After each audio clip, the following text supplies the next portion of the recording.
വിധവാ സംഘം മലപ്പുറം ജില്ലാ സമ്മേളനം സംഘടിപ്പിച്ചു. വിധവ അഗതി സ്ത്രീ ജനവിഭാഗങ്ങൾക്ക് തൊഴിൽ അല്ലെങ്കിൽ ജീവനാംശം പദ്ധതി നടപ്പിലാക്കണമെന്ന് കേരള വിധവാ സംഘം സംസ്ഥാന ചെയർമാൻ TN രാജൻ ആവശ്യപ്പെട്ടു. മലപ്പുറം കുന്നുമ്മൽ ബാങ്ക് ഓഡിറ്റോറിയത്തിൽ നടന്ന മലപ്പുറം ജില്ലാ സമ്മേളനം ഉദ്ഘാടനം ചെയ്ത് സംസാരിക്കുകയായിരുന്നു അദ്ദേഹം. സംസ്ഥാന പ്രസിഡന്റ് KM ഗിരിജ അധ്യക്ഷത വഹിച്ചു. സംസ്ഥാന വൈസ് ചെയർമാൻ ശിവദാസ് പുളത്തൊടി മുഖ്യപ്രഭാഷണം നടത്തി.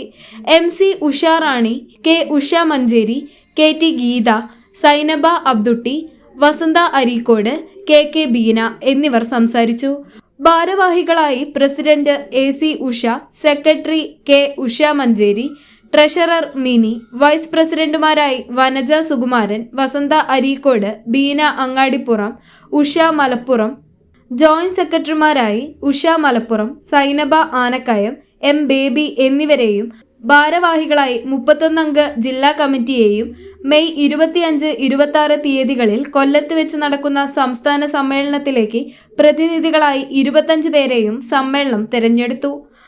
Malappuram live voice Malappuram.